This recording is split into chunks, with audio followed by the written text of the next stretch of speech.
bonsoir à tous. Le thème dont on va essayer d'aborder ensemble ce soir a été intitulé Des mots et des mots, MOTS, MOMAX. Donc on va essayer de réfléchir ensemble sur toute la problématique de la parole, telle que le texte nous dit. Alors pour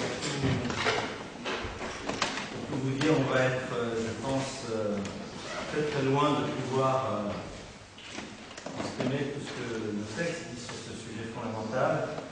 D'abord, on va poser comme introduction la notion suivante. Il existe, disent nos maîtres, 4 dimensions au moins. Il y a 4 dimensions dans l'univers.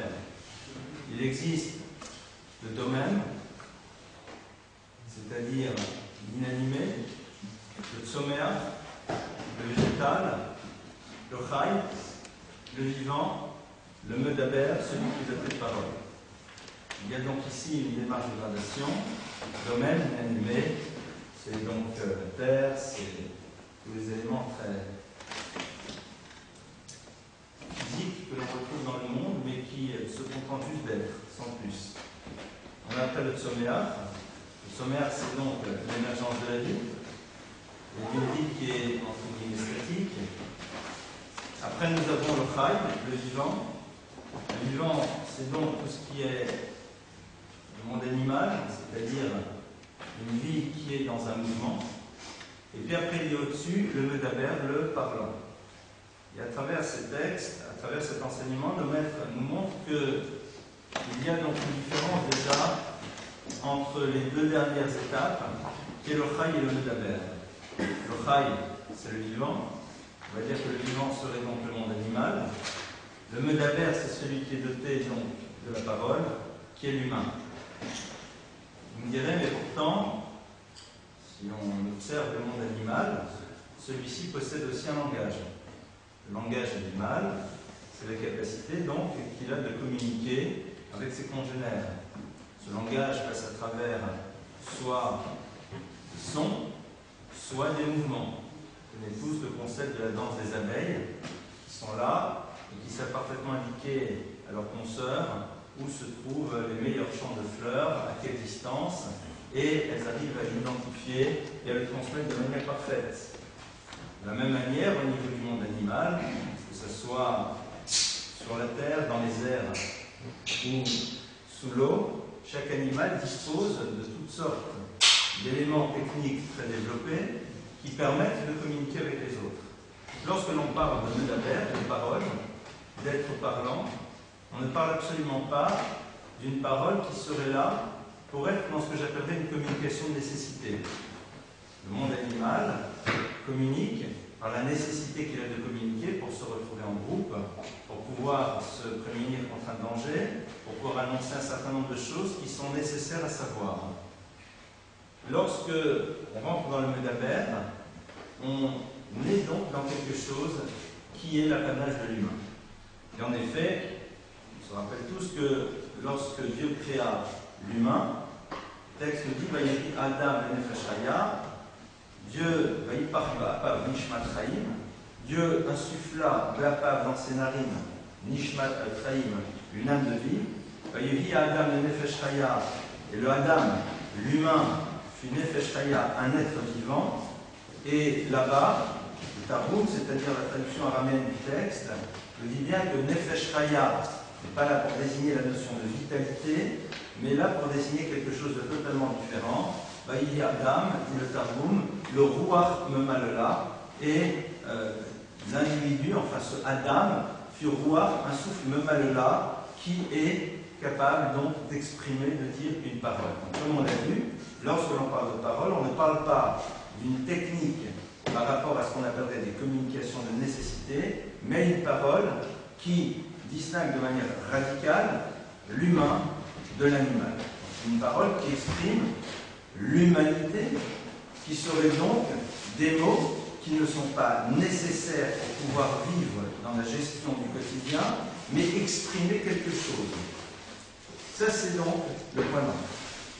Une fois que ce point-là a été posé, nous allons essayer de voir ce qu'un verset nous dit. Il y a un verset qui nous dit Al titen et picha lachati besarecha.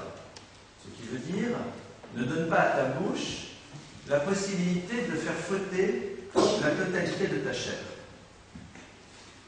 Alors, a priori, quel rapport y a-t-il entre la bouche et la Chatiet de Sarecha de faire fauter la totalité de ta chair? Et nos maîtres veulent dire, les choses sont très simples.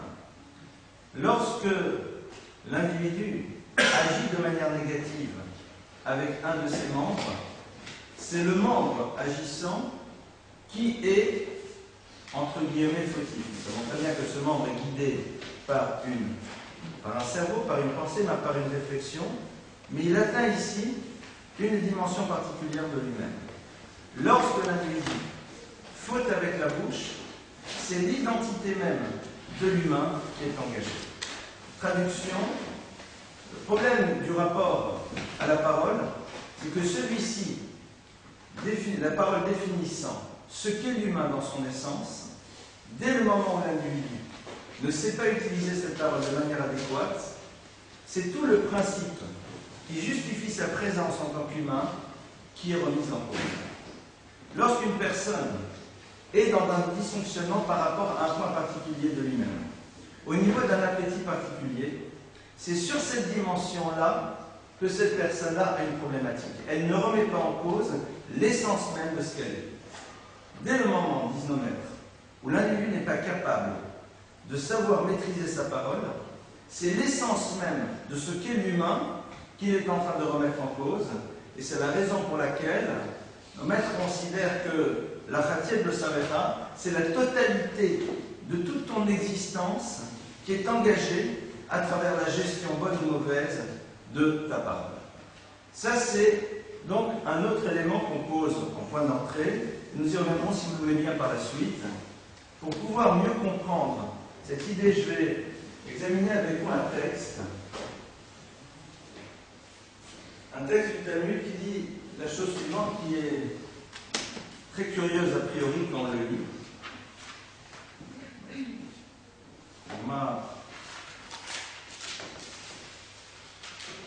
C'est excellent. Il y a un problème au niveau des pages. Je passe de la page 30 à la page 96. C'est solide. Voilà, c'est très très fort. Ah voilà, non, c'est ça. C'est dans le désordre, c'est excellent. Alors il faut que je retrouve. Pour l'instant, je vais vous la deux pages avant ce que je cherche.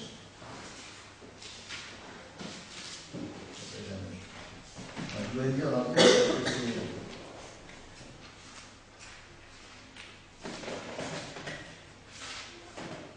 Page 30, c'est page 30D, 59. Alors, je suis désolé, hein, j'aurais dû regarder avant.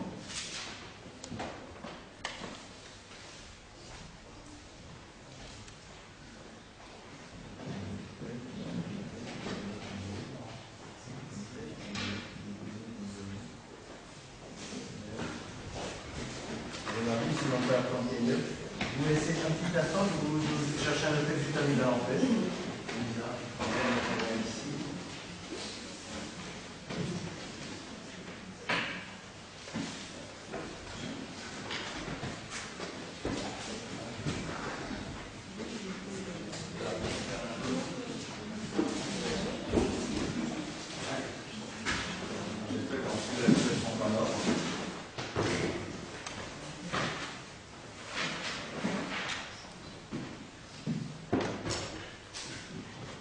Alors, maintenant, je vous dis la chose suivante. La Rabbi Simei, donc Rabbi Simei, un maître du Talmud, a enseigné et a dit le Mahavla de Domé de Meimo. À quoi ressemble l'enfant lorsqu'il est un embryon dans le ventre de sa mère? Le Pinkas chez Mokupal, forme de. Pinkas, c'est un carnet qui serait plié, fermé. Donc là, il est en train de décrire véritablement la position fœtale. Le sa tête est tournée vers ses genoux. Ou piv satum, sa bouche est fermée. Le tabor patouar, et donc son nombril est ouvert. Et il mange de ce que sa mère mange. et boit de ce que sa mère boit. Le nomotirei, et bien sûr il n'y a pas d'excréments, il ne se nourrit que des nutriments. Intéressant quand même, il y avait du Talmud, hein, il y a plus de 2000 ans la description qui faisait des choses. Le Kevan Shehat Salavir Haolam, et dès le moment où il sort, Niftach Asatum Venistam Apatuach, ce qui était fermé s'ouvre, et ce qui était ouvert se ferme. Chez le Maleken et Yachol Yichiot, car si les choses ne se passaient pas de cette manière, il ne pourrait pas vivre même un instant. Et là, regardez la suite. Vener Daluk Lo Al Rocho. Il a une lumière qui est allumée sur sa tête. Et il arrive à regarder et à comprendre l'univers d'une extrémité à l'autre. Et le texte nous dit, et il n'y a pas de jour plus heureux pour l'être humain que cette période de sa vie. Ou me l'a dit notre que la Torah kula, et il apprend toute la Torah. Donc chacun il apporte des versets qui dit d'où est-ce qu'on apprend. Et après, et c'est là où on en arrive. Le Kevan Sheba la Vir Haolam, Ba Malach le Satro Alpiv, ou me chakro que la Torah kula. Et dès le moment où il arrive dans l'univers, vient un ange, le frappe sur la bouche et lui fait oublier la totalité de la Torah. Alors, ce texte, je veux dire a priori quel est le rapport avec notre sujet, on va le comprendre. Là, donc, ici, un texte qui nous dit que lorsque l'enfant est dans le ventre de sa mère, ce qui est donc la possibilité de parler, de dire, est quelque chose qui est complètement fermé. Dès le moment où il va naître, que se passe-t-il? Sa bouche s'ouvre et ce qui lui permet d'être nourri par ailleurs se ferme.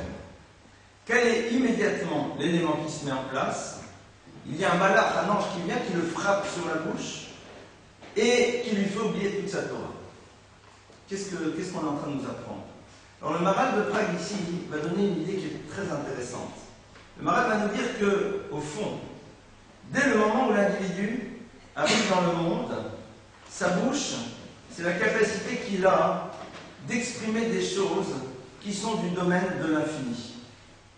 Et arriver dans l'univers, c'est le frapper sur la bouche, c'est-à-dire faire en telle sorte que celle-ci littéralement s'imprime dans le corps, à l'image d'une chose sur laquelle vous frappez, qui s'imprime sur la chose sur laquelle elle se trouve, et à ce moment-là, il oublie toute la Torah.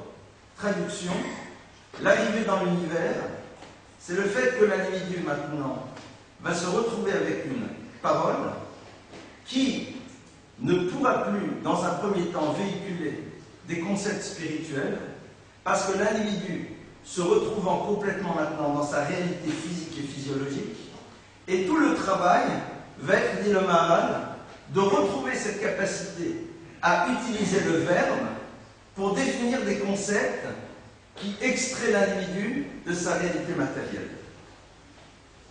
Tant que l'individu est dans le ventre de sa mère, il est dans un monde dans lequel il peut percevoir des dimensions qui le dépassent complètement. Pourquoi? Parce qu'il n'est pas encore inscrit de manière irréductible dans une réalité physique comme nous le sommes. Il se nourrit via quelque chose. Dès le moment où il sort dans l'univers, dès le moment où l'individu s'inscrit dans la réalité du monde, s'inscrire dans la réalité du monde, c'est perdre cette possibilité d'être en contact avec le spirituel sans effort. C'est le moment où la bouche, qui est censée véhiculer le verbe qui lui-même nous ramène au divin, perd de sa fonction, et tout le travail va être justement de retrouver cette fonction. Lorsque l'on parle de la notion du mot, lorsque l'on nous parle de la notion du verbe dans la Torah, on nous parle de la nécessité que l'on a de voir dans celui-ci l'élément qui finalise notre statut d'humain, qui est différent de manière absolue et radicale du monde animal. Dès le moment où le verbe n'est là que pour mieux gérer notre existence au quotidien, et que ce verbe s'arrête là, alors nous perdons notre statut de Medaber, et nous restons au niveau du Chai, c'est-à-dire du vivant. Et tout l'enjeu de la parole va être de savoir si nous sommes prêts à ce qu'elle nous amène au niveau du Medaber, c'est-à-dire de celui qui s'appelle véritablement doté de la parole. De quelle parole? D'une parole qui est là, et qui prend son support sur une réalité totalement physique et physiologique qui est l'humain, et qui va devoir maintenant, de la manière dont on l'utilise, et à travers les mots et les concepts qu'elle va véhiculer, nous amener à nouveau dans une dimension spirituelle. Quand on parle du problème des mots, la plupart du temps on veut s'arrêter à la problématique du lachon hara de la médisance, et on va en parler dans quelques instants. Mais avant de rentrer là-dedans, il faut savoir où se situe l'enjeu de la parole. Il n'y a pas de raison de parler si cette parole n'est là que pour communiquer. La parole est là pour pouvoir véhiculer quelque chose qui transporte l'individu dans une dimension spirituelle. La communication technique est quelque chose qui est du domaine de l'animal. Dès le moment où cette communication-là peut amener à quelque chose d'autre, alors elle nous donne notre statut de Medaber. Et lorsque Hachem va créer le premier humain, il va en faire un roi malin, c'est-à-dire celui qui est doté d'un souffle de parole, et c'est exclusivement là-dessus que va se situer la différence. La question qu'on doit se poser est la suivante. Est-ce que nous sommes prêts à utiliser cette parole pour pouvoir nous donner notre statut de Medaber? C'est-à-dire, est-ce que nous cherchons à atteindre la dimension qui est la nôtre à travers l'utilisation d'une parole qui est là pour véhiculer des concepts qui vont nous donner une dimension plus spirituelle ou pas? Dès le moment où l'individu se refuse d'introduire une parole qui évoquerait des concepts qui peuvent l'amener à une évolution spirituelle, alors pour la Torah, il sort du statut de l'humain et le rend dans celui de l'animal. Nimshal Kavehemot Nidmou, c'est à ce sujet-là que l'on dit, il est au fond celui qui ressemble à l'animal. C'est-à-dire celui qui, de par le refus qu'il a d'introduire la dimension du Medaber à l'intérieur de son existence, récuse sa particularité. Et donc, il va vivre comme étant un animal un peu plus sophistiqué, parce que doté de possibilités plus grandes, mais pour la Torah, il est celui qui reste dans la dimension de l'animalité. Donc l'enjeu, avant de rentrer dans l'idée d'une parole qui peut être destructrice, dans la manière dont on l'utilise par rapport à l'autre, il y a avant cela une notion. Quelle est cette notion? Est-ce que ma parole est là pour me donner une dimension spirituelle à travers ce qu'elle va évoquer? Alors vous allez dire, mais attendez, ça veut dire quoi concrètement? Évoquer des concepts qui vont me permettre d'atteindre une dimension spirituelle. Alors pour mieux comprendre ça, vous citez un autre texte du Talmud, j'espère que celui-là il est dans le bon ordre. Il y a un texte que vous avez par une Pierre, il faut que ce soit là en plus. Désolé, la prochaine fois, il faudra que je prépare mes trucs avant. Non, pas bien.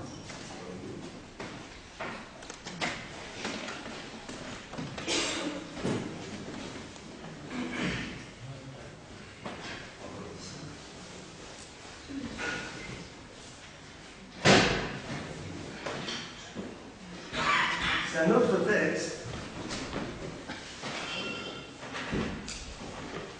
Voilà, il est ici. C'est un autre texte de la Gemara qui nous dit la chose suivante. C'est dans le traité de Tachim. La Gemara nous dit la chose suivante. Amar Rabbi Yoshua ben Levi. Rabbi Yoshua ben Levi a dit le Olam al-Yotzi Adam Dvar Mugune Mipiv. Le Olam, jamais. C'est-à-dire c'est quelque chose de fondamental. Al-Yotzi Adam, l'individu ne pourra pas sortir d'avoir Mugune une parole qui n'est pas belle, mipiv de sa bouche. Chez Nehema, où est-ce qu'on apprend ça? Ce principe qu'on doit être attention à ne jamais utiliser une expression bas de gamme. Chez Nehema, comme il y a marqué, Minabema Torah ou Minabema Sherenena Torah. Car il y a marqué dans le verset, à propos de l'arche de Noël, et tu prendras des animaux purs et des animaux qui ne sont pas purs. Et le texte nous dit donc que, a priori, il y a un autre terme pour désigner un animal qui n'est pas pur, c'est un animal qui est impur. Or, la première fois où la Torah aurait pu utiliser ce terme d'impureté, elle ne l'utilise pas. Elle dit Enenu Taor, qui n'est pas pur. Et c'est de là on apprend le Olam Yesaper Adam Bilshon Elokia, que l'individu devra toujours parler et raconter et dire les choses Belashon Elokia avec un langage propre. Non, on pense que l'histoire des gros mots, c'est parce que ça ne se fait pas, c'est un pas de convention sociale. Moi, ne dit pas du tout. À tel point que si mes souvenirs sont bons, il y a un texte aussi dans le même traité, je crois que c'est un tout petit peu plus loin. Voilà.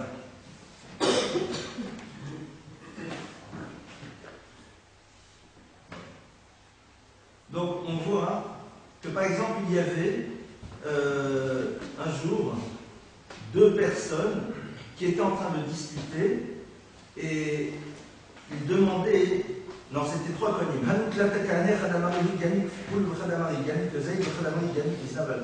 avait 3 conymes, 3 prêtres, qui discutaient sur la quantité de nourriture sainte qu'ils avaient reçue, ce qu'on appelle la trouma. Chacun disait alors qu'on a reçu combien. Et un disait, moi j'ai reçu comme un poule, c'était une forme de légume de l'époque. L'autre dit, moi j'ai reçu une quantité qui n'était pas plus grande qu'un kazaïd, c'est-à-dire qu'une olive. Et l'autre a dit qu'ils en avaient moi j'ai reçu quelque chose qui n'est pas plus grand qu'un queue d'un lézard. Badkoua Rarav, ou Matsuboshem Etsul. Alors sur ce dernier-là, on a commencé à rechercher un petit peu son histoire, sa vie, son œuvre, et on s'est rendu compte qu'au niveau de ses origines, c'était un peu douteux. Qu'est-ce que ça veut dire? Ça veut dire que tout simplement, la dimension spirituelle qui s'exprime à travers le mot n'est pas juste liée aux concepts qui vont nous faire progresser vers la spiritualité, mais à l'impossibilité que l'on a à un moment d'exprimer une parole qui ne rentrerait pas en résonance avec notre âme. Il est évident que dès le moment où notre âme, malheureusement, a été obscurcie par toutes sortes de choses, l'utilisation d'une terminologie bas de gamme ne lui posera pas de problème parce que il n'y aura pas cet écho disgracieux puisqu'elle est complètement dans une forme de gang et qui ne perçoit plus rien. Mais la Gemara nous dit que très tôt, Yeshane Adam, l'homme devra apprendre à ses élèves, à ses enfants, à parler avec ce Lachon Elokia, parce que ce Lachon Elokia, ce langage propre, c'est celui qui correspond à la dimension spirituelle de l'individu. Pourquoi? En s'empêchant d'utiliser un langage qui, au fond, dans un univers, ne représente strictement rien, parce que quel est le problème de désigner une chose d'une manière ou d'une autre? Au fond, l'essentiel, c'est que tout le monde ait compris. Lorsqu'on évoque une chose pareille, surtout à notre époque, la plupart des gens ne comprennent pas de quoi on parle. Pourquoi? Parce qu'on est tellement loin de cette sensibilité, on est tellement loin de ce raffinement, que l'on a l'impression qu'il s'agit ici d'une forme de préciosité ridicule, dans lequel on va faire attention à la terminologie, mais voilà, c'est juste des tournures à utiliser. On voit dans ces textes du Talmud que la Torah elle-même va changer à un moment, va rajouter des lettres, parce que pour dire qui n'est pas pur, c'est plus long que dire impur. Or, nous savons ô combien le texte de la Torah est extrêmement vigilant par rapport à l'utilisation des mots qu'il utilise.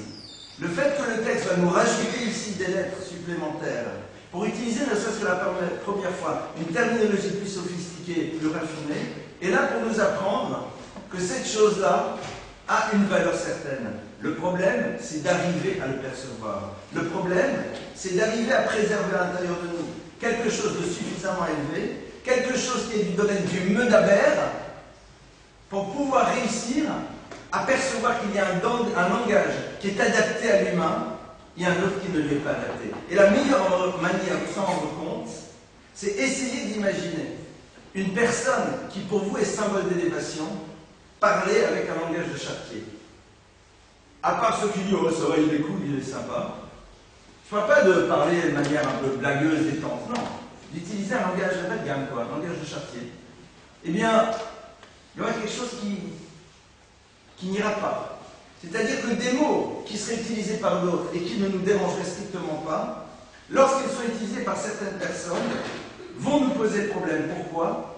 Parce que nous percevons une forme de dissonance entre la dimension spirituelle élevée de l'individu qui est en face de nous, que ce soit un homme comme une femme, et une terminologie qui, au fond, n'est pas en accord avec cela. Et c'est ici où, en effet, nous arrivons à pouvoir percevoir nos zones d'évolution. Nos zones d'évolution spirituelle ne sont pas juste liées à la capacité d'exprimer des concepts qui vont développer chez nous une dimension de spiritualité plus élevée, mais le moment où nous réalisons qu'il y a certains mots, certaines paroles, certaines phrases qui ne sont plus nous, que nous n'arrivons plus à exprimer parce qu'il y a une forme de rupture entre la dimension que nous sommes en train de créer à l'intérieur de nous-mêmes et le langage que nous sommes en train d'utiliser. Lorsque nous vivons dans une société qui nous a appris au contraire à valoriser le langage dans sa dimension basse, eh bien, nous sommes dans une société qui se refuse à développer le spirituel à l'intérieur de chacun d'entre nous. Elle est celle qui a décidé de confiner ce qu'elle appelle le spirituel à certains lieux et à certains moments, mais ne veut pas que l'individu se fasse pénétrer par la spiritualité, que ce soit quelque chose qui l'habite, qui soit présent. Donc pour pouvoir permettre aux gens d'être à ce niveau, on va leur apprendre une chose, à utiliser un langage qui n'est pas beau, un langage qui n'est pas naquit, qui n'est pas propre. Et regardez d'ailleurs, c'est très intéressant, quand les enfants sont petits et qu'ils commencent à parler d'eux-mêmes et parfois utiliser toutes sortes de termes pas très sympathiques, eh bien souvent, les parents adorent ça, ou ceux qui sont autour, ah là là, comme il a dit. Non. Non, c'est pas comme ça qu'on parle. Une petite demoiselle qui à un moment va parler d'une manière comme quelqu'un qui voit une verrue, ah là là, elle est sympa, elle a du tempérament. Il y a un vrai problème. D'ailleurs, c'est intéressant. On nous dit que les femmes ont une spiritualité plus présente que les hommes. Et c'est pas pour rien qu'aujourd'hui, on a expliqué aux femmes que utiliser un langage de chartier, ça allait faire d'elles des gens qui sont plus acceptés dans les sociétés dans lesquelles elles sont. C'est-à-dire cette spiritualité qui est beaucoup plus présente chez elles, qui ne supporte pas un certain nombre d'attitudes, un certain nombre de paroles, nous allons leur imposer que ce soit au niveau de leur manière de se présenter, au niveau de leur manière de dire les choses, de faire disparaître cet élément qui leur donne leur dimension élevée. Voilà déjà le point d'entrée donc de la réflexion sur le mot. Rappelez-vous donc de cet enseignement du Maharal qui dit que Bamala ne se croit à vivre. On lui fait oublier toute sa Torah au moment où justement la bouche, elle pénètre, elle se colle littéralement à la réalité physique de l'être au moment de sa naissance, le moment où là il y a une forme de contact beaucoup plus fort entre cette bouche et la réalité d'un homme qui va vivre dans un monde totalement physique, et tout son travail va être de réussir justement à récupérer cette dimension. Cela, c'est l'apanage de chacun d'entre nous. Chacun d'entre nous a cette possibilité de récupérer la dimension élevée qui est la sienne en repensant aux mots et à l'utilisation qu'il en fait, aux termes qu'il utilise et à la dimension naquis, en réintroduisant ce principe de résonance entre ce qu'il va dire et l'âme qu'il possède. Une fois que on voit cela, on va pouvoir maintenant aller un tout petit peu plus loin et essayer de comprendre pourquoi. Dans la tradition juive, dans les textes de la Torah, on va donner une importance aussi fondamentale, non pas juste au mot en tant que tel, mais aussi au mot dans sa capacité qu'il a de détruire ou de faire du mal, c'est-à-dire tout ce que l'on appelle dibourra, une parole mauvaise. Il y a une Gemara qui est très connue, un texte du Talmud qui est très connu, qui nous parle donc de Hayruchra, c'est-à-dire de ce colporteur qui allait dans le chemin et qui disait Man de Baï, Sama de Chaye. Il demandait quel est l'individu qui veut Sama de Chaye, un élixir de vie. Alors je crois là-bas, la Gemara nous dit que c'est Rabbi Yanaï. Il y a la fille de Rabbi Yanaï qui était là et qui a dit à son père tiens, il y a un colporteur qui est là et qui vend un élixir de vie, est-ce que tu es intéressé? Et Rabbi Yanaï a dit à sa fille viens, fais-le monter. Et donc il est monté. La Gemara, le Talmud dit que quand il est monté, il lui a demandé nous, c'est quoi ton élixir de vie? Vas-y, réponds-moi. Et l'autre, Patachlé, il lui a ouvert un sefer de Télim, un livre de psaume, et lui montre le verset qui dit Mihaï Shechafetzreim, quel est l'individu qui désire la vie, Orel Yamin Lirot Tov, qui aime les jours pour pouvoir voir à l'intérieur de ceci que du bien. Quel est l'homme donc qui veut une vie longue et une vie bien? Le Tzor le Shontramer ou Svater Hamidaber Mirma. Le Tzor le Shontramer écarte ta bouche du mal. Ou Svater a été Hamidaber Mirma de parler de manière fausse. Sourmera va Asetov. Écarte-toi du mal, va Asetov et fais le bien. Bakesh Shalom Rodfeu. Recherche la paix et poursuis-la. Et donc, à ce moment-là, Rabbi Yannai dit à cet homme, mais c'est exceptionnel, c'est fabuleux, et le texte d'Agmara, le texte du Talmud dit qu'il va lui donner véritablement des récompenses, et il va le payer, enfin il va dire merci, c'est extraordinaire. Alors, la fille de ce maître se tourne vers son père et dit, ah, super, qu'est-ce qui t'a amené un livre de psaumes, tu ne le connaissais pas, cassé. Elle pensait l'élixir de vie, le truc énorme, quoi, elle dit. Mais pourquoi en plus tu me dis c'est extraordinaire, c'est fabuleux, c'est génial? Pourquoi tu lui as dit tout ça? Moi, tu as mis un joli verset, c'est bien, c'est agréable, c'est sympathique, et quelque chose d'aussi grand, d'aussi énorme, qu'est-ce qui t'a appris? Et quand vous regardez le texte là-bas de Gemara, le texte du Talmud, ce texte nous dit que Rabbi Yannai a expliqué à sa fille que cet homme lui avait fait prendre conscience, non pas juste que la parole était quelque chose d'important, et que véritablement, si on voulait avoir une vie qui s'appelle une vie, alors il fallait donc être vigilant par rapport à sa parole. Qu'est-ce que ça veut dire? Avoir une vie qui s'appelle une vie. Avoir une vie qui s'appelle une vie en faisant attention à sa parole. Et si on ne fait pas attention à sa parole, on n'a pas une vie qui s'appelle une vie. Lorsque l'individu ne fait pas attention à sa parole dans le rapport à l'autre, quelle est la fonction essentielle de cette parole lorsqu'il n'est pas vigilant par rapport à elle, lorsqu'il rentre dans tout ce qui est au domaine de la médisance? Eh bien, sa première fonction, c'est d'exister à travers le fait que l'autre n'existe plus. Et donc s'empêcher de vivre lui-même. Traduction. On se rappelle tous quand on était petits, on était à côté comme ça d'un autre, et puis on disait je suis le plus grand, je suis le plus grand, je suis le plus grand. On va faire, on est tous d'accord. On essaye de se lever sur les machins. Je suis plus grand que toi, hein, je suis plus grand que toi. Et puis, il y en a qui ont des techniques très simples. Comme ils n'arrivent pas à prouver à l'autre qu'ils sont plus grands, donc ils le font tomber par terre. Donc quand l'autre est par terre, c'est sûr qu'il est plus grand. La manière la plus simple d'être plus grand que l'autre, entre guillemets d'être plus haut, non pas plus grand, eh bien c'est de le faire tomber par terre. Donc à aucun moment l'individu a besoin de se faire grandir, puisque en faisant tomber l'autre, il va lui-même commencer à exister. Et donc ce texte est en train de dire la chose suivante, que le principal mal que va faire en premier lieu cette parole-là de la shonara, c'est-à-dire de médisance, ce n'est pas tant qu'elle va détruire un tiers, mais c'est que d'abord elle va t'empêcher de vivre. Elle va t'empêcher de vivre parce qu'elle te donne la possibilité de vivre de la manière la plus économique qui soit, en faisant en telle sorte que l'autre ne vive plus, que l'autre ne soit plus ce qu'il était précédemment. Et comme tu es celui qui est à l'origine de cela, donc de facto ça revient à dire que tu n'es pas concerné par la chose qui le concerne. Donc tu t'élèves en faisant en telle sorte que l'autre soit plus bas. Ça, c'est la manière la plus économique d'exister, et c'est ce qu'on appelle une impossibilité de vivre. Miaï Shechafetzraïm, quel est l'homme qui désire véritablement la vie? C'est-à-dire quel est celui qui veut véritablement réussir à vivre, c'est-à-dire à exprimer la plénitude de lui-même, à grandir et à grandir, c'est celui qui verra le danger d'exister en faisant en telle sorte que l'autre soit rabaissé.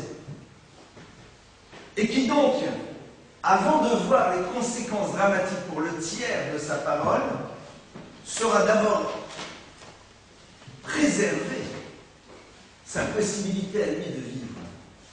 Et vous constaterez que de manière très intéressante, la plupart des temps, les gens qui sont dans une parole destructrice sont des personnes qui ont peut-être à un moment grandi, mais qui ont arrêté de grandir. Ce sont des personnes qui ont plus tendance à un moment, j'ai envie de dire, à s'élargir. C'est-à-dire à s'installer bourgeoisement dans les univers dans lesquels ils sont arrêtés, mais l'idée du mouvement et de la tension vers le haut ne fait plus partie de leur existence. On peut avoir grandi spirituellement à un moment, mais s'être décidé à s'arrêter. C'est-à-dire comme relativement aux autres, nous sommes suffisamment élevés, alors au fond, pourquoi continuer à progresser? Et à ce moment-là, pour pouvoir bien garder son terrain, pour être sûr qu'on restera toujours là où on est sans avoir besoin de continuer à grandir, on fait en telle sorte que les autres soient rabaissés. C'est la manière la plus économique de pouvoir rester là où on est, même si à un moment, il y a une tension spirituelle. C'est pas parce que vous allez voir quelqu'un qui a une barbe et qui s'appelle Ramon ou ce que vous voulez, qui dit du Lachon Hara, que pour autant vous allez le valider. Parce que vous allez dire, mais cette personne-là est spirituellement développée. Oui, elle s'est spirituellement développée à un instant, à un moment. Pourquoi? Peut-être justement pour occuper une place. Et une fois qu'elle y est, qu'est-ce qu'elle fait? Elle fait en telle sorte que les autres soient plus basses qu'elle. Comment? À travers sa parole. Ah, vous allez dire, mais s'il le dit, c'est que c'est possible. Je vous donne un exemple. Imaginez, vous rencontrez Rav. Et puis, voilà, vous êtes appelé, vous écoutez, très sympathique, tout, passionnant. Puis à un moment, il regarde sa montre et dit, ah, il est 14h15, ne bougez pas, j'ai quelque chose à faire. Il prend son téléphone, il appelle, je ne sais pas quoi, et puis, un quart d'heure après, il y a une livraison, scooter, McDo.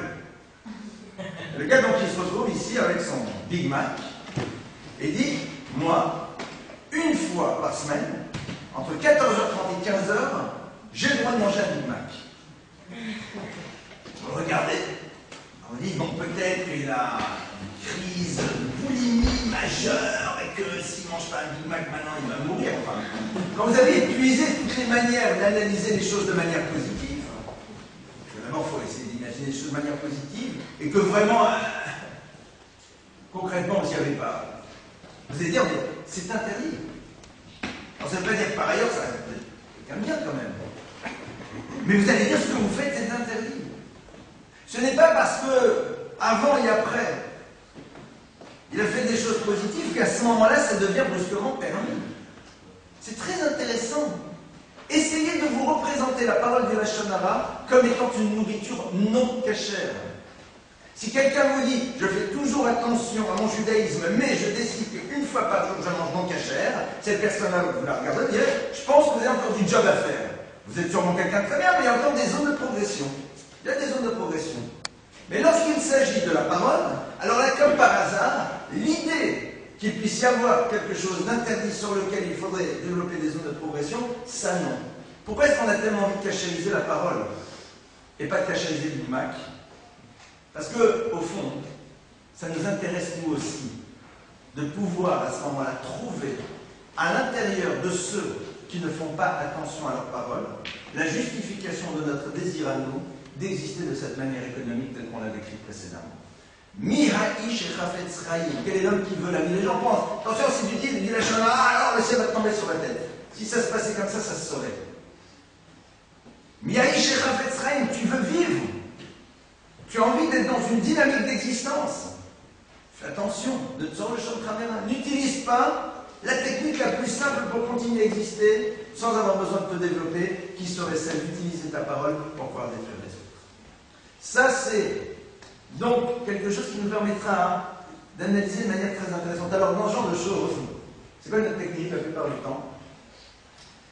On a tous, pas vous, mais sûrement moi malheureusement, déjà en idée de la personne qui est sûrement concernée par ça. Ouais, je comprends mieux maintenant pourquoi X et pourquoi Y. D'accord? Avec l'exemple que je viens de donner, la personne qui a commencé à grandir et puis qui s'arrête et puis qui par la suite s'élargit, et puis pour maintenir sa place, elle fait tomber les autres, on a tous en tête une idée, malheureusement. La question est de savoir est-ce qu'on en est deux. Vous vous rappelez ce qu'on a vu dans la paracha? On a vu une paracha extraordinaire dans la paracha, je vais vous lire en texte, c'est génial. Il y a des textes, on les lire. Alors, on a vu dans la paracha de la semaine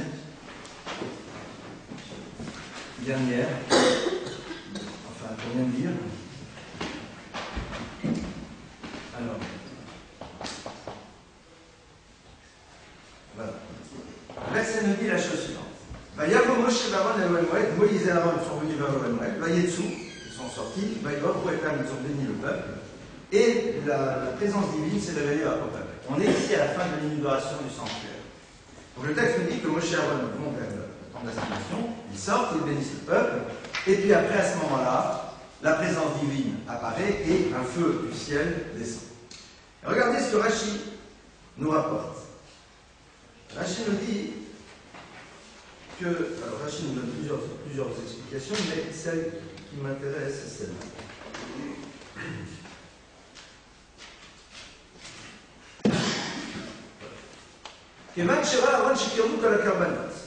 Quand Aaron a vu que tous les offrandes avaient été amenées, le Nasouk à la Massim, et que tout ce qui était nécessaire pour l'inauguration du sanctuaire avait été fait. Velo Yardashrin à Israël, et que la présence divine n'était toujours pas là, c'est-à-dire que cette fameuse nuée qui devait descendre sur le sanctuaire n'était pas encore arrivée. Hayam Itztaer Vamar, il souffrait, il disait, Yodea Ani Shekas Akadosh Baruch Hu Alay, je sais que Dieu est en colère sur moi. Ubishvili Lo Yardashrin à Israël, et c'est à cause de moi que cette présence divine n'est pas descendue sur le peuple d'Israël. Pourquoi Dieu se serait mis en colère sur lui? Parce que Aaron, il a participé au Voda, vous vous rappelez? Je ne comprends pas. Aaron, il n'y a que des saints dans le peuple juif. Il y en a eu quand même pas mal qui, lorsqu'il y a eu le Voda, sont partis et on fait bien pire que toi. On se rappelle qu'ils ont sombré dans l'orgie quand même. Alors Aaron, il dit non, en vérité, si, c'est à cause de moi. C'est-à-dire que Aaron, quand il se passe quelque chose, alors la première des personnes qui le concerne, c'est lui-même.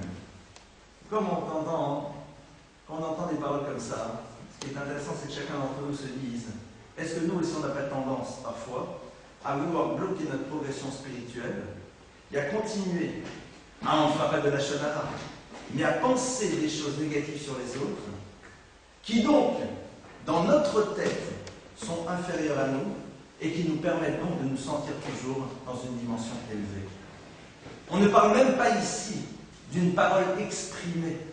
Le fait même que dans notre pensée, nous ayons un regard sur ceux qui nous entourent ou sur ceux que l'on croise, qui est un regard qui, s'il était dans des paroles, serait de la médisance, c'est notre manière à nous de nous maintenir à un niveau sans avoir besoin de continuer à grandir, parce que dans notre tête, nous sommes toujours élevés vu que les autres sont plus bas. A fortiori, bien sûr, si cette parole est exprimée. A fortiori, bien sûr, si on l'utilise pour détruire. C'est la raison pour laquelle disent les maîtres du Moussar que l'individu doit toujours voir, comme ça dit le Ramban. Le Ramban, il n'y a pas ici. Le Ramban dans Yirat Ramban Nachmanide, dans son épître extraordinaire, Yirat Ramban, c'est un texte fabuleux. Le Nachmanide dit, lorsque tu rencontreras quelqu'un, imagine-toi toujours qu'il est plus élevé que toi. Pourquoi il dit ça? Pourquoi? Pour faire genre des contextes d'infériorité. Imagine-toi en vérité. Qu'est-ce que le Rambam dit une chose pareille? Surtout que nous connaissons l'importance que l'individu ait une vision belle de lui-même, une vision élevée de lui-même pour l'amener à grandir et surtout à se respecter quand il a une vision belle de nous-mêmes, alors certaines choses qu'on ne se permet pas de faire. Alors pourquoi il dit quand tu vois l'autre, alors imagine-nous comme plus élevé que toi? C'est encore pour ça que dit le Rambam. Le Rambam dit parce que quand tu imagines le plus élevé que toi, donc toi-même, tu te trouves face à des zones de progression. Mais si dans ta tête, tu te vois plus élevé que lui, c'est-à-dire que tu as décelé chez lui des éléments négatifs, sur lesquels bien sûr tu ne parleras pas, parce que n'exagérons rien, mais que tu penses, alors c'est quoi le problème? Le problème c'est que tu ne grandiras plus. Parce que tu es suffisamment grand par rapport à des gens que tu maintiens encore suffisamment bas. C'est au passage la raison pour laquelle dans la tradition juive, le principe même de l'enseignement, c'est de donner aux élèves la possibilité de dépasser le maître. De faire en telle sorte que justement, il puisse s'élever au-dessus du maître. Pourquoi? Pour que lui n'ait qu'une envie, c'est de la rattraper. Et tout enseignement qui serait là pour installer un rapport vertical et non pas un rapport horizontal, aussi pertinent, sympathique et agréable qu'il soit, n'est pas l'enseignement de Torah. Un enseignement de Torah, c'est un enseignement qui vise à créer chez celui qui l'entend le désir à son tour de grandir et lui donner les moyens de grandir et d'aller au-delà. de ce que le maître a pu être. Et on dit que d'ailleurs, un maître n'est jamais jaloux de son élève. Jamais. Si c'est un vrai maître. Parce que si l'élève avait un potentiel plus élevé que lui, et qu'il a réussi à faire émerger ce potentiel, quel bonheur. Le bonheur le plus extraordinaire, d'avoir réussi à faire émerger un potentiel chez quelqu'un qui va pouvoir maintenant s'élever bien plus grand. Exactement comme ça que dans nos univers, le monde dans lequel on vit au quotidien, ça fonctionne, mais c'est comme ça que la Torah nous demande de voir les choses.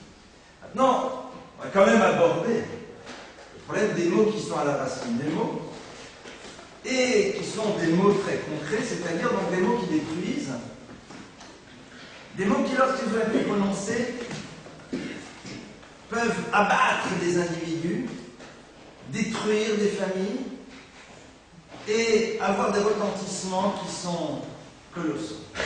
La Gemara nous dit Lo Yobur Chara, un verset. La Gemara nous cite ce passouk, elle nous dit le mal n'habitera pas chez toi. Et le maître du Talmud nous dit c'est quoi que le mal n'habite pas? C'est celui qui dit la médisance. Il n'est pas marqué celui qui fait mal. Ra. Chez Hug Atzmon Krara, dit le texte. Car lui-même dans son essence s'appelle le mal. Il y a une autre Gemara qui dit la chose suivante. Shalosh Kitot Enam Mekamot Pnei Shekhinah. Il y a 3 groupes d'individus qui ne peuvent jamais recevoir un quelconque contact avec la présence divine. Je ne vais pas citer les 2 autres, il y a Katarnafim, les flatteurs et tout. Il y a 4, le groupe de qui? Le groupe des gens qui font 4 Masat de la Shonara. Le groupe des gens qui disent de la Shonara.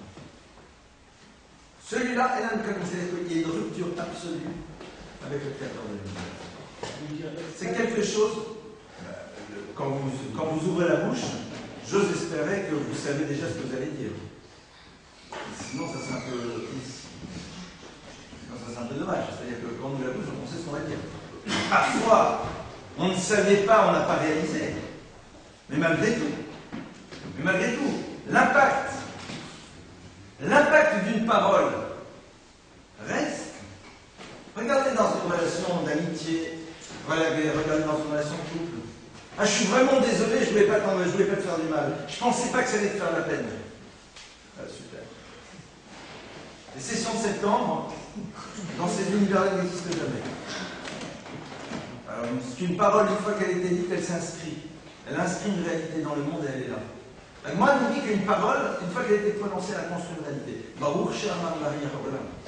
Tous les jours, on dit béni soit celui qui a parlé de Raya Haolam, le monde fut. La parole est créatrice. Les gens disent ouais, créatrice, à dire non, elle est créatrice. Elle transforme les réalités du monde dans lequel on est. Qu'on a dit quelque chose, eh bien la personne n'est plus perçue de la même manière, donc tout l'univers relationnel n'est plus le même. C'est plus la même chose. La manière dont on s'approchait de cet individu avant et dont on va s'en approcher maintenant n'est plus la même. Il y a des ruptures, il y a des distances. On comprend bien que pour la Gemara nous dit que c'est à cause du problème de la Shonara que le Mashiach ne vient pas. On est là, ouais, la synagogue, et vas-y, gesticule, mon frère. Et mange méga cachère et fait chômeur négligage, chômeur, ce que tu veux. C'est super. On est à côté. Et c'est pas moi qui dis, c'est moi, mon fauché. La Gemara dit comme ça. Elle dit si le Bécher il n'arrive pas, c'est à cause de ça. Et comme on se sent très bien, parce que par rapport à d'autres, on se sent au-dessus, dès le moment où vous vous sentez bien parce que vous en voyez d'autres qui sont moins que vous, attention, lumière rouge, ça va mal. Parce que de là à dire, on n'est pas loin. On est déjà en train de couper la possibilité de vivre, la possibilité de vivre. Alors, beaucoup de gens vont dire, ouais, mais de toute façon, c'est vrai, ce qu'on a dit. D'abord, il y a une Gemara qui dit la chose suivante. Qu'une des personnes que Dieu n'aime pas du tout, qu'il méprise, c'est celui qui voit, donc c'est pas celui à qui on a pris, donc qui voit avec ses yeux. Quelque chose d'une personne qui transgresse un vrai interdit. C'est-à-dire, c'est pas il a vu, donc il a imaginé, donc il a fait des déductions. Non, le truc, voilà. Non, il a vu taper sur la tête de l'autre. Donc c'est concret, c'est pas il a fait comme ça. Non.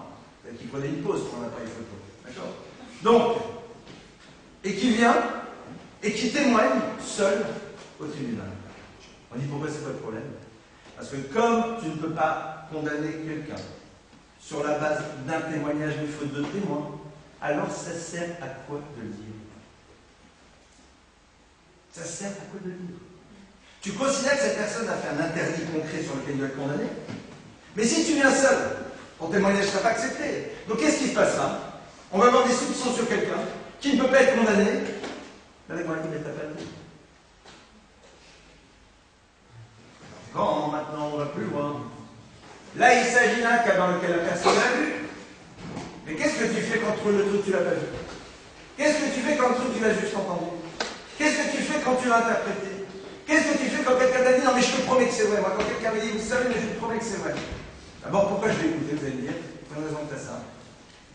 J'ai appris d'un de mes maîtres, le jour où j'ai eu le droit de m'appeler Rav, parce que j'ai passé donc étudier ce qu'il fallait pour avoir le droit de prendre son titre. Il m'a dit une chose, il m'a dit sache que la maison du Rav c'est la maison du silence. Et donc, c'est ce qui donne parfois la liberté quand certaines personnes n'en peuvent plus, ont besoin de dire quelque chose. Viens me le dire. Moi d'abord, je ne comprends pas. Je me dis, lâche-toi, libère-toi, et après vous leur donnez les moyens de ne plus avoir besoin de parler aux autres. C'est les seuls cas dans lesquels on peut écouter. Si on se rend compte que la personne qui ne vous le dit pas, elle va commencer à raconter avec X, Y, Z, et ça à partir de partout, viens, parle-moi à moi. Parle-moi à moi. C'est de respecter ce que l'on est, c'est garder en souvenir ce genre de choses. La maison du silence. On entend des milliards de fois, c'est la maison du silence. Et donc maintenant l'autre a dit les choses, et puis une fois qu'il les a dit, il les a évacuées, ça y est, on peut passer à autre chose. La question est de savoir, qu'est-ce qu'on cherche quand on dit la Shema? On dit c'est ici l'aura, c'est-à-dire l'idée de le détruire. Tu l'as vu? Tu as été témoin? T'es sûr? Non. Alors qui te dit que c'est vrai? Non mais attendez, mais je vous promets, mais c'est quelqu'un qui l'a dit, j'ai confiance. Si vous saviez, je ne peux pas vous raconter des histoires, mais si vous saviez le nombre de cas dans lesquels les gens racontent des choses dont ils sont persuadés et qui sont radicalement fausses. Il y a une histoire extraordinaire et qui vous montre jusqu'où les choses peuvent aller. Il y avait comme ça un jour, et c'est une histoire vraie, un maître, je raconte l'histoire dans le livre d'ailleurs, un maître qui avait une caisse de prêt sans intérêt. Et ce maître, lorsque les gens venaient lui emprunter, il notait, quand il lui rendait, il notait qu'il lui avait rendu. Un jour, un tailleur est venu lui emprunter de l'argent, le maître a noté, et puis le tailleur est venu un mois après rendre l'argent, mais il rentre, il voit que ce maître est en train d'étudier, il est en fond dans son étude, alors il n'ose pas le déranger, il dit ah, je vous rends l'argent. Alors lui dit oui, c'est bon. Et donc l'autre le pose et s'en va, il ne voulait pas le déranger. Et ce maître était tellement pris dans son étude qu'il ne fait pas attention, il oublie. On dit oui, et puis après il bouge ses livres, il ferme ses livres, boum, l'enveloppe se retrouve dans un livre fermé. Il range les livres. Et puis une semaine après, il fait ses comptes, il dit tiens, ce tailleur devait venir me rendre à telle date, il ne l'a pas fait. Donc il le convoque, et il dit voilà, normalement, c'est pas mon argent, c'est l'argent d'une caisse, donc j'ai la responsabilité, tu dois le rendre. Si tu n'as pas les moyens actuellement, il n'y a pas de problème, on peut prolonger le prêt, juste tu me le dis. Alors il dit pas du tout, je vous l'ai rendu. Ah, il pense de moi, quand les gens rentrent, je note. Il dit mais je vous promets tel jour, alors il dit chaque fois que les gens me disent, je note. Donc si je ne vais pas noter, c'est pas. Je dis, je suis prêt à te jurer. Alors elle a dit, écoute, ne fais pas de serment en vain, c'est pas grave, reprends-toi, tu me rendras plus tard. Et l'autre me dit, mais je vous le promets, je vais pas vous rendre une deuxième fois.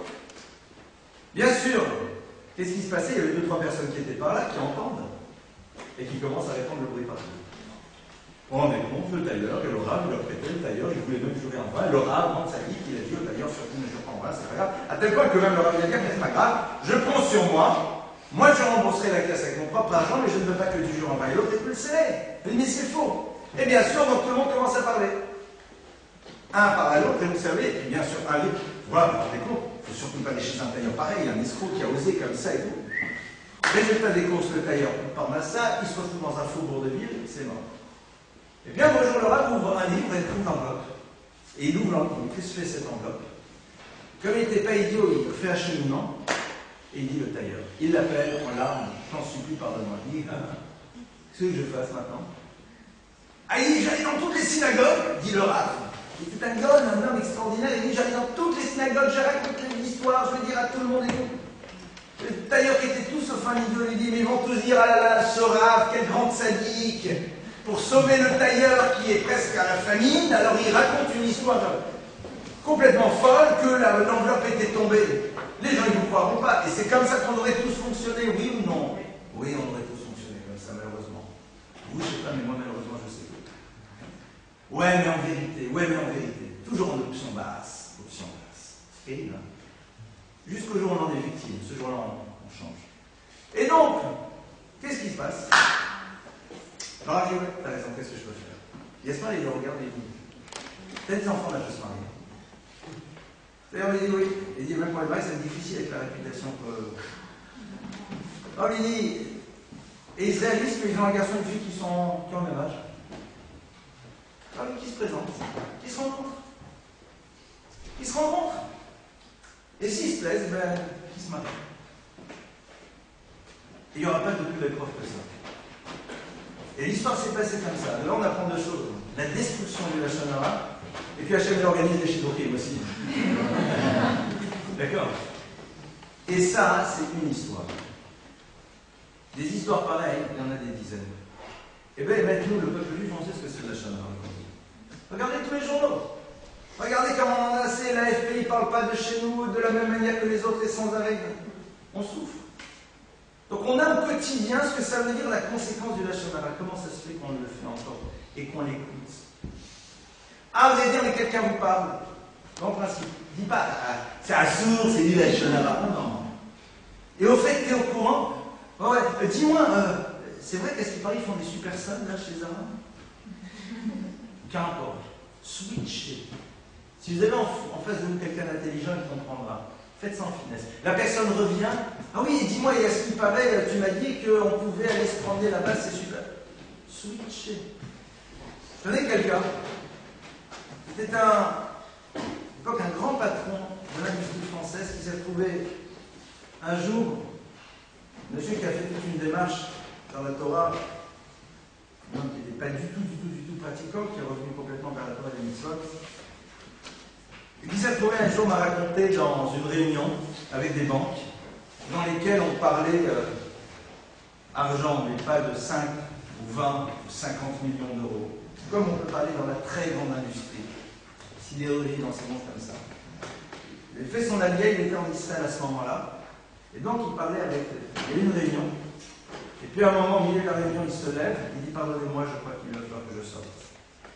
Alors, on comprend pas, parce que c'est quand même un protagoniste important, qu'est-ce qui se passe? Il dit j'entends qu'on commence à parler sur la vie privée de certaines personnes, et je ne vois pas l'intérêt d'entendre parler de leur vie privée dans une réunion qui est une réunion d'affaires, et même de manière générale. Ah, mais comment les gens vont te regarder? Et ça, rappelons-nous de ce que le Mishnah Moura dit. Les paroles du Mishnah Moura sont extraordinaires. Rachel Fetzheim, qui justement a été un maître qui a écrit énormément sur tout ce qui a trait à la Lachon Hara, dit la chose suivante. Donc il dit que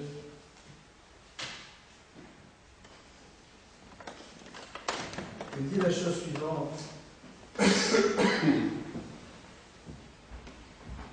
Alif Bayesh, que l'homme n'ait pas honte lorsqu'il se retrouve de Loïc Bayesh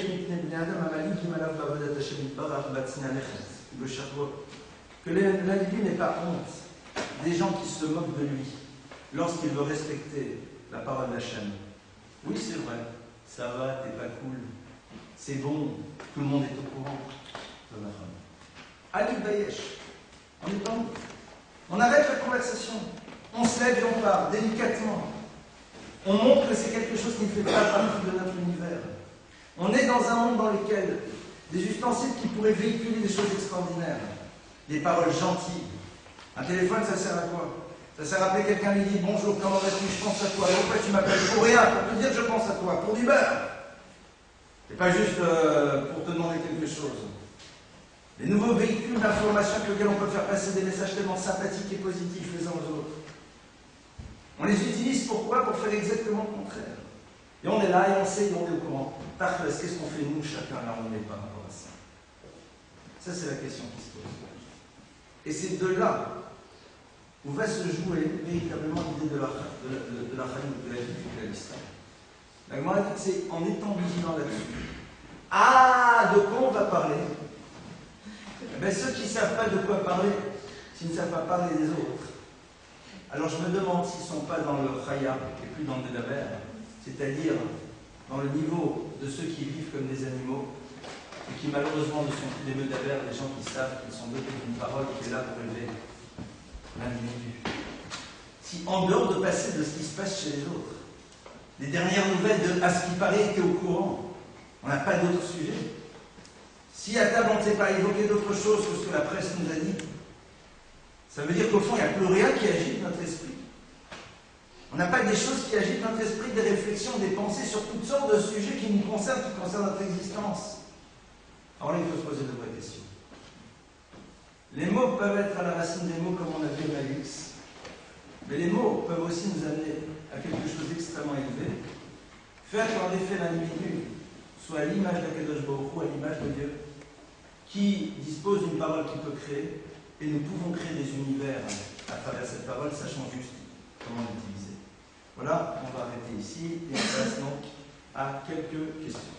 À vous les questions. Oui. Vas-y. Qu'est-ce qu'on doit faire dans un cadre de Chido où quelqu'un vient nous demander des informations sur un tiers?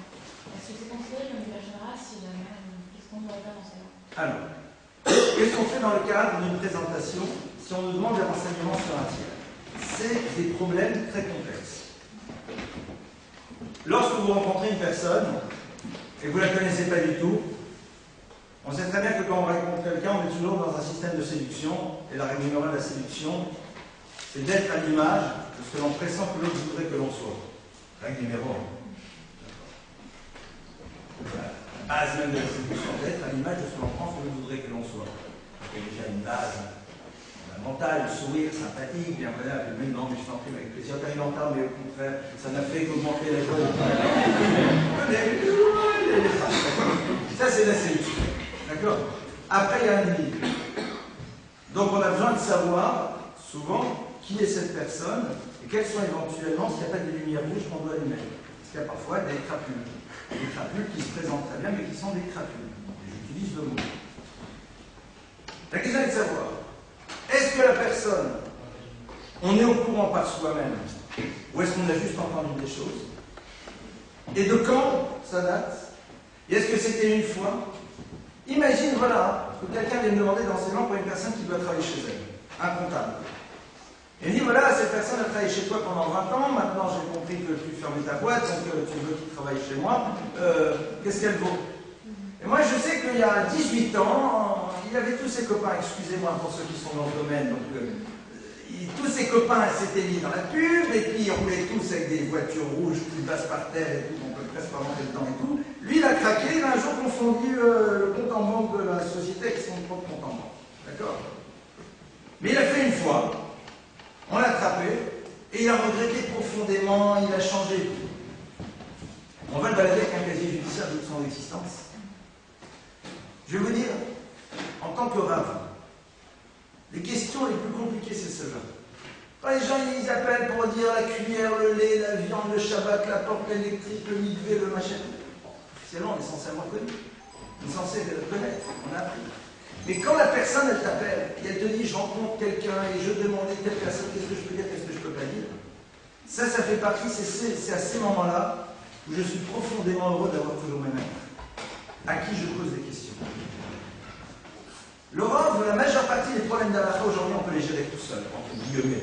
Parce qu'on a quand même appris ce qu'il faut pour. Mais les questions comme ça, c'est des affaires de vie et de mort. Il s'agit de vie et de mort. Parce qu'il ne s'agit pas juste de la personne, mais il s'agit après de ce qu'on risque d'en dire. Ou de ne pas en dire. Et de toute la suite. Comment ça va se passer? Quelqu'un fait un épisode dépressif il y a 10 ans. Alors on dit elle est dépressive ou pas? Qu'est-ce qu'on en dit? Question. Moi j'ai des cas extraordinaires. Et c'est pas grave dans la vie, il faut assumer.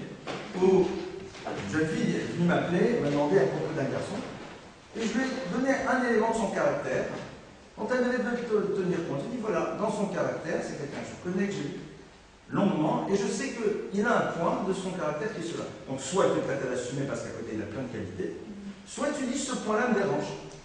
Par exemple, imaginez, vous avez des gens qui ont, et c'est pas nécessairement des choses super négatives, il y a des garçons qui ont par exemple des caractères marshmallow, d'accord? Ils ne savent pas prendre des décisions et les assumer, d'accord? Mais à côté, ils sont super gentils, adorables et tout. Si la fille a besoin d'un garçon qui est là, et qu'elle a un marshmallow en face, c'est très compliqué. Mais elle peut l'accepter, disant, mais si à côté il y a plein de trucs, c'est pas grave, ça ne me dérange pas, je gérerai. Et elle, super sympa. Et c'était pas la première fois, c'est pas grave, j'ai l'habitude. Un jour, je reçois un appel, furax, les garçons. Comment vous avez dit sur moi? Ah, tu sais, le mail, il a dit que ton cas. C'est pas grave. Pas grave, faut assumer, de toute façon, je vais vous dire. Tout le monde connaît ce texte. Quand Moshe et Aaron, Dieu leur a demandé de prendre la responsabilité du peuple juif, il leur a dit Vaïdaber Hashem, Moshe et Aaron, il devait Israël même donner Israël. Hashem a parlé à Moshe et Aaron, il leur a donné les ordres à propos du peuple d'Israël. Et il y a Yann sur place, il dit la chose suivante. Après, moi un texte des maîtres du Talmud qui dit Hashem a dit à Moshe et Aaron Banaï Sarvan même Tachanyan. Les enfants sont des traductions un peu light, casse-pieds. Sarvani, ils sont pesants, ils sont difficiles. C'est à cette condition que vous les prenez. D'être prêt à ce qu'ils vous maudissent et qu'ils vous l'appliquent avec des pièges. Dès le moment où dans la vie vous aurez une responsabilité quelconque, une toute petite, c'est celle de transmettre, sachez que dès le moment où vous avez une forme de quelconque responsabilité, si vous n'êtes pas prêt à vous en prendre plein dans la figure, n'y allez pas. C'est ce fameux texte du Nodab Yehuda qui dit à quelqu'un, et je ne sais pas quel est le grand service que j'ai pu vous rendre pour que vous ayez tellement de haine vis-à-vis de moi. Mais le Yada qui est éto, c'était le mal que des schismes, c'est savoureux en plus dans le texte, c'est génial. Vous connaissez l'histoire du Rav qui distribuait toujours des petites pierres aux gens qui allaient lui rendre il leur donnait toujours des tout petits cailloux. Et il dit pourquoi? Il dit parce que je sais que vous allez m'en jeter, alors je préfère vous les donner moi-même, et je vous le dis, ça me fait mal. Ça, de toute façon. Là, ça fait partie des choses sur lesquelles il faut vraiment poser des choses, il faut poser des questions. Qu'est-ce qu'on ne peut pas dire? Qu'est-ce qu'on peut dire? Qu'est-ce qu'on doit dire? Une fois, je me rappelle, il y a une fille, on l'a appris malheureusement après, mais les gens le savaient, ils n'ont rien dit. Le gars, il en était à son 3e ou 4e mariage, il avait omis de lui dire. C'était un trapu. Non, mais le pauvre, ça s'est mal passé 3 fois avec elle, ça va bien se passer, tu pars. Le pervers reste un pervers, malheureusement. Donc ça fait partie de l'attention. Faites très attention. Toujours imaginez-vous que c'est vous dont on parle. Attendez, vous connaissez, vous vous rappelez du film? On n'a pas vu sans doute, mais on a vu au moins la pub, que celui qui n'a jamais fauté lève le doigt. Imagine que l'autre, il le compte ta vie, d'accord, de celle que personne ne connaît. Et qui commence maintenant à la dire à la personne qui demande à ton sujet, ça te plairait? Non. Tu dirais, non, est-ce que tu es vraiment sûr que l'autre a besoin de savoir ça? Et la plupart du temps, tu dirais non, parce que ça, c'est un point sur lequel je peux changer, ça, c'est un point sur lequel, en vérité, c'est du temps, telle et telle situation, et la situation, en vérité, ça fait partie de mon passé, ça fait déjà 12 ans. D'accord. Il faut toujours inverser, toujours. Dès le moment où on inverse, c'est une technique super facile, vous inversez. Mais il y a une notion de demander, et là-dessus, les personnes à qui on demande si elles savent quelque chose, elles ne savent pas si elles doivent le dire ou pas, c'est là où il faut poser un maître, et un vrai maître. Un maître qui a un maître.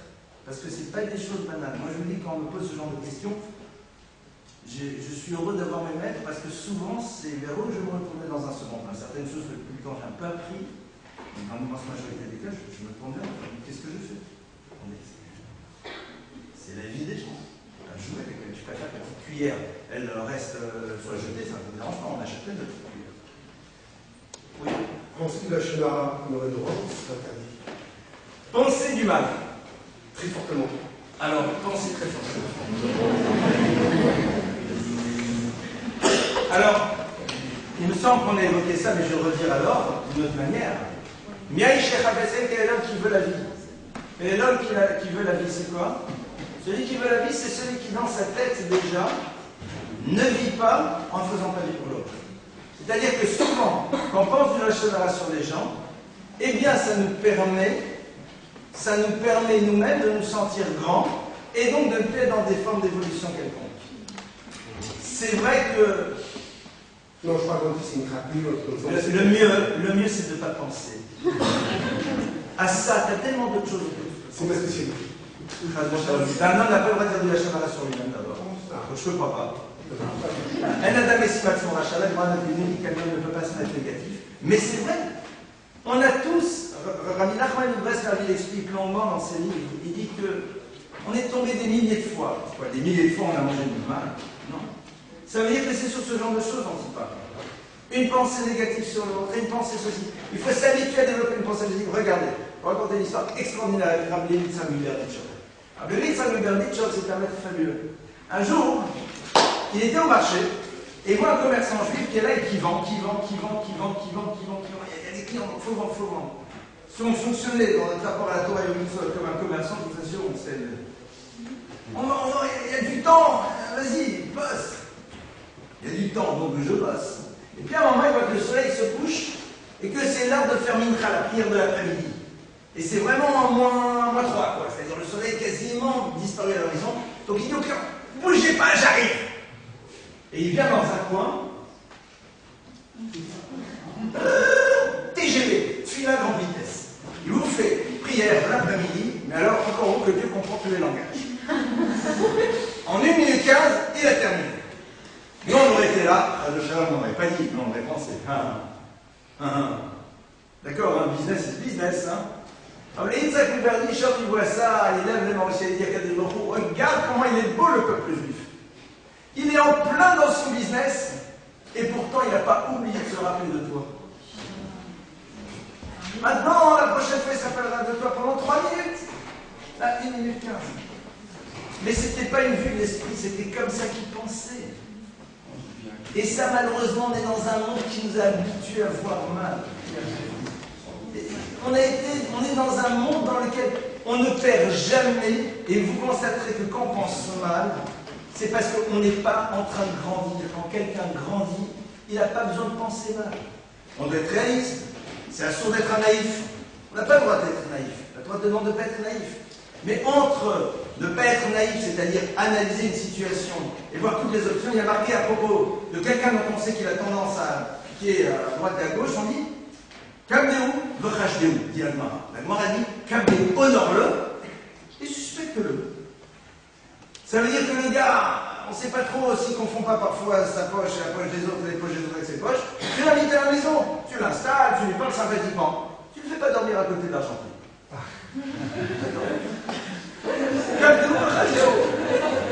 Peut-être qu'il a toujours un problème de poche restante, comme dirait l'autre. Donc, là, tu fais attention. Voilà. C'est là-dessus où il faut être un peu en vie. Autre question? Critiquer une demoiselle qui serait impossible non juive par rapport à une Mashiach a fait son travail. Attends, tu vas trop vite. Critiquer une demoiselle en disant Mademoiselle, vous êtes non juive parce que Mashiach n'a pas encore converti l'humanité. Mashiach n'a pas converti ses fils et ses filles. Critiquer les Mashiach en. Alors, critiquer, est-ce qu'on peut critiquer donc, les demoiselles ne pas être juives, par exemple. On n'a pas critiqué les. Non, parce qu'on dit à des filles qui sont non juives. Impossible. Je vais poser une question. Voilà. Vous comprenez mieux. Donc critiquer, oui non mais je comprends. Donc critiquer les gens pour ce qu'ils sont. Les gens, de manière générale, quels qu'ils soient, pour ce qu'ils sont, n'a pas sa raison d'être. Chacun là où il se trouve a une fonction à remplir. Et ce qui est important, c'est que chacun d'entre nous, là où il est, remplisse la fonction qui doit être la sienne. Et c'est ça qu'on doit se rappeler. Et critiquer de toute façon n'a jamais fait avancer les choses. Ce qu'il faut au contraire, c'est valoriser ce que les gens font et les aider à se développer encore plus. Faut bien annoncer que chaque demoiselle est juive. Ouais, c'est mieux. Autre question. La mère est juive aussi. Oui, il y a une autre question. Tout à l'heure, vous parlez du travail, on y passe beaucoup de temps. Est-ce qu'il n'y a pas justement des domaines dans lesquels on ne devrait pas travailler parce qu'on est amené à travailler tout le temps les autres? Je parle d'un avocat, quelqu'un qui est dans le recrutement. C'est vrai qu'il y a des univers dans lesquels la frontière avec le lachon hara n'est pas simple. Un avocat ou quelqu'un qui est dans le recrutement, tu donnes ces exemples-là. C'est comme tout, c'est-à-dire, parfois, il y a un principe qui est la notion de toélette. Toélette, c'est quoi? C'est dire des choses qui sont concrètes et qui peuvent faire avancer les choses. De manière très, très concrète, ça veut dire quoi? Moi, je veux recruter quelqu'un qui a un certain nombre, qui a un profil A, et qui ne doit pas avoir tel et tel, entre guillemets, défaut, parce que sinon, ça n'ira pas avec le poste. Donc, quand je demande à la personne, est-ce que cette personne est plutôt leader ou au contraire plus suiveur? Parce que tout simplement, je n'ai pas besoin de 2 leaders dans une équipe, sinon c'est une catastrophe. Et qui me dit, celui-là est un leader, donc je sais très bien que je ne vais pas le prendre. Mais pourquoi c'est le toilette? Parce que tout simplement, j'ai un intérêt concret dans la chose. L'idée, c'est que, quand on est dans un univers dans lequel notre parole va servir à quelque chose d'extrêmement concret, comme dans le domaine des affaires, ou dans le domaine d'un chidour, et qu'on sait que l'autre doit savoir cela, sinon il risque d'en pâtir, dans ce cas-là, on va le dire. Si on sait un enseignant, on sait qu'un enseignant, malheureusement, est un très mauvais enseignant. Il est persuadé qu'il est bon, mais il est mauvais et il ne veut pas se remettre en cause. Et on me demande, qu'est-ce que vous pensez de cet enseignant?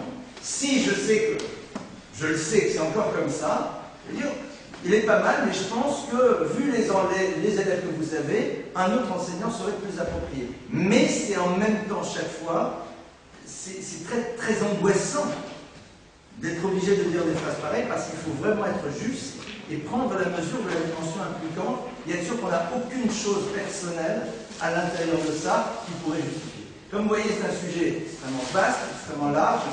Chaque fois, on nous dit que Shomerpim ou le Shomerpim, c'est la même chose. Celui qui est capable d'être vigilant par rapport à ça, c'est quelqu'un qui peut se protéger de manière extraordinaire. Voilà, on a terminé avec ça.